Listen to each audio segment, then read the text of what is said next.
Hey folks, Seth Liebson here. As we watch cities burn, statues being torn down, and calls to defund the police, if you haven't already, it may be time to think about personal protection. Guns Etc. has 10,200 square feet of guns, ammo, safes, and a staff that will work with you to find the best firearm for your situation. So stop by their huge store in Mesa or click on gunsetc.com and have access to over $400 million in firearms and accessories. And if you like my monologues, please subscribe to 960 The Patriots YouTube channel. Welcome back and happy August 31st, 2020. Remember when words and speech were violence, deemed as violence? Oh, and could be the cause of violence, even short-term incitement? Just by their utterances. Tom Cotton's op-ed in the New York Times calling for federal troops to quell riots was, per staffers of the New York Times, a call to violence that could put lives, particularly black lives, in danger. You hear on college campuses the notion that certain speakers, by their presence, cause violence, which, of course, is the justification for censoring or banning them. How many times did the psychiatrists at CNN lecture us that Donald Trump's labeling the media as fake news was a war against the media and would cause the deaths of journalists? As Professor Jonathan Haidt put it, the idea that disagreeable speech is violence tells college students and others who claim vulnerability, journalists, that words, ideas, and speakers can literally kill them. All of this is quite quaint and hypocritical when we take note that it is the left which has supercharged our language. Last week we enjoyed hearing from the Speaker of the House, Nancy Pelosi, that the president was an enemy of the state. Yesterday, a former candidate for president, Amy Klobuchar, U.S. Senator, said, quote, "We are not safe in Donald Trump's America," close quote. Of course, we've heard Ilhan Omar call our president a tyrant who terrorizes our communities. And of course, other Democrats have traded on get up in their faces, don't bring a knife to a gunfight, kick them, we cannot be civil, Mitt Romney's going to put you all back in chains. That would be Obama, Eric Holder, Hillary Clinton, and Joe Biden, and I could go on with more. Those who trade on that kind of rhetoric, or even the rhetoric of comparing Donald Trump to Joseph Stalin, see Jeff Flake, or the New York Times publishing a satire on the assassination of Donald Trump, if you call it a satire, it might have been a dream or a wish. Those who trade on all that lecture us and the president for creating the atmosphere of not just hate, but violence. I'm, of course, ignoring a lot of Hollywood actors who have engaged in assassination imagery and rhetoric as well. Now, we are supposed to pay no never mind to the Bernie Sanders supporter who took literal aim at Republican congressmen and senators. And we have Trump supporters who have not only been assaulted, but killed, one this past weekend. Somehow, Joe Biden, who as chairman of the Senate Judiciary Committee, was an absolutist on free speech then and attacked nominees like Robert Bork for their more conservative views on the First Amendment, has now changed his position on that issue as well. Should be no surprise. What issue has he not changed his mind on? This weekend, Mr. Biden said, "What does President Trump think will happen when he continues to insist on fanning the flames of hate and division in our society and using the politics of fear to whip up his supporters? He is recklessly encouraging violence." Close quote. Really? As much as get up in their faces, don't bring a knife to a gunfight, kick them, we cannot be civil, tyrant, terrorist, enemy of the state, Hitler, and fascist? Really? Those labels, if and when taken seriously, are literally the conditions for just revolution. Are they not? I mean, what's the point of venerating our Declaration of Independence, which outlines the conditions of violent revolution, when it tells us that those conditions justify dissolving political bans and impelling separation, that there is a right of the people to alter or to abolish their government when government becomes destructive and engages in a long train of abuses and usurpations? So who's been encouraging all that? And whose rhetoric? It is the toleration of such speech that has brought us here, a relativistic view of the First Amendment that has been smartly addressed by one Tony Woodleaf in today's Wall Street Journal. I've long believed the universal view of wide open or absolutist First Amendment interpretation has been a problem, as we've discussed before. The problem is we have forgotten the understanding of the purpose of the First Amendment, and this, I think, has been forgotten by almost everyone, even on the Supreme Court, with the exception of Samuel Alito. He does get it. That's why he was the only dissent saying the Westboro Baptist Church protesters did not have a First Amendment right to protest outside and near the funerals of fallen veterans and soldiers in 2011. As Harry Jaffa reminds, civil liberties are liberties for and of men in civil society. Or as our Constitution puts it squarely in Article 4, Section 4, the United States shall guarantee to every state in the Union a republican form of government.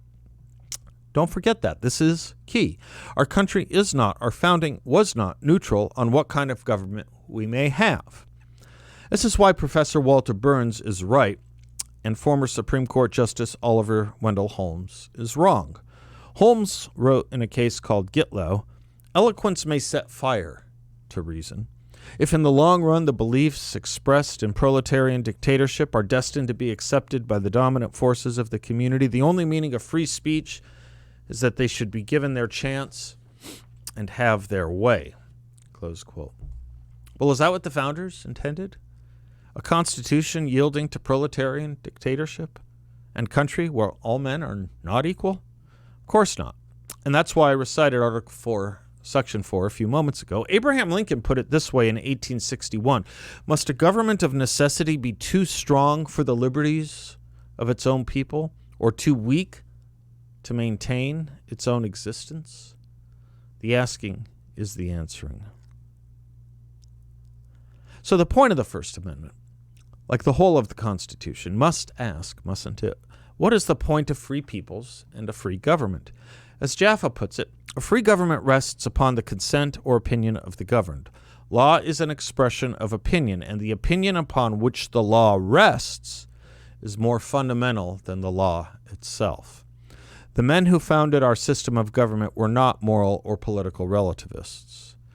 Now, I also would ask, what is the general opinion in this country on which our law rests these days? It's not solid, is it? Here's the main point from Jaffa. Free speech is a priceless and indispensable attribute of a free society because it is a necessary means for deliberating upon public policy. But this deliberation does not extend to everything. Above all, it does not extend to the question of whether the community shall exchange its freedom for slavery. Certain ends are fixed, and their fixity is the condition of mutability in other respects. The government may deliberate on how to secure the rights to life and to liberty of all, and it may never deliberate on whether they shall be secured. Certain proposals can never be entertained by a civilized community. So this is why I think only a few of us object when someone says, think about Skokie, Illinois in the 70s or Charlottesville, Virginia. Of course the Nazis or the KKK or David Duke has a right to march. I don't think so. George Will put it this way in summarizing position on this very matter. He said, liberals quote Oliver Wendell Holmes's maxim that the best test of truth is the power of thought to get itself accepted in the competition of the market. Liberalism is a philosophy that yields the essential task of philosophy, distinguishing truth from error, to the market, which means or measures preferences, popularity, not truth. Liberals used to say all ideas have an equal right to compete in the market. Leftists now say our ideas, conservatives, do not. But the right to compete implies the right to win, which is why they don't want conservative ideas in the marketplace. But the logic of liberalism was that it was better to be ruled by Nazis than to restrict them. The logic of the left today is very clearly that. Liberals seem to believe that all speech, any clash between any ideas, necessarily contributes to the political ends the First Amendment is supposed to serve. But they must believe that the amendment was not intended to promote particular political ends. There is no connection between the rationale for free speech and the particular purposes of Republican government. A wiser theory is Walter Burns's, who argues that the First Amendment is part of a political document, as is the whole Constitution. There are political purposes for protecting speech, and some speech is incompatible with those purposes. The purpose of the Constitution is to establish a government faithful to the self-evident truths of the Declaration of Independence. Holmes said the Constitution was written for people of fundamentally differing views. That is an absurd idea about any constitutional community and is especially absurd about this one. The founders thought rational persons could hardly avoid agreeing about self-evident fundamentals. The founders believed in freedom for all speech that does not injure the health of the self-evidently proper kind of polity we were, a republic. So the distinction between liberty and license, between permissible and prescribed speech, is implicit in the Constitution's purposes. Hence, restraint can be based on the substance as well as the time, place, and manner of speech.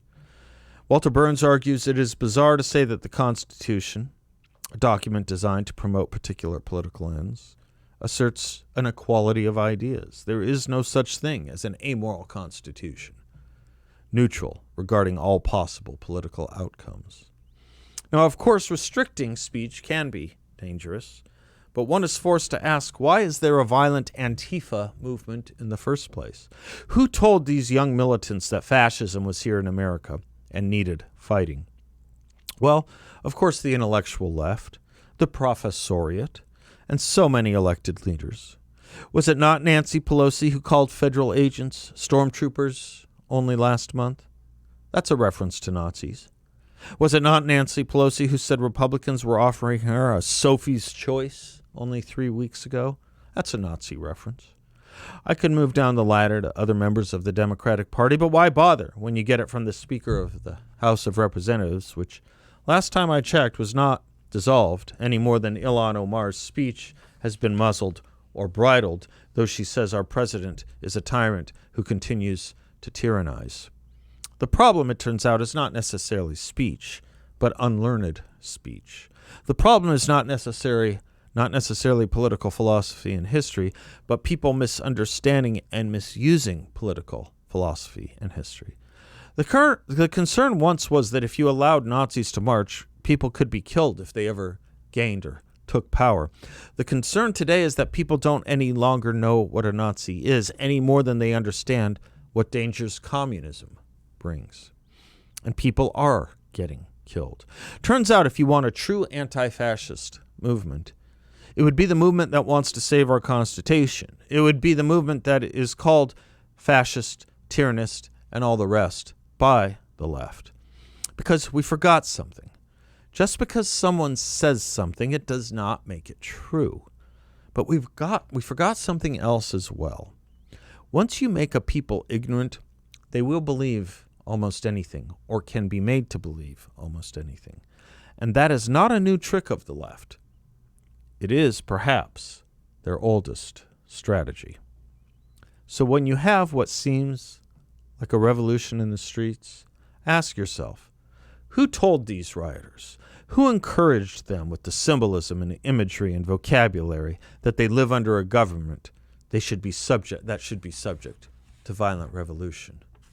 The mirror the left may have in their hands needs to be held up to their own faces. And the diatribes against us needs to stop.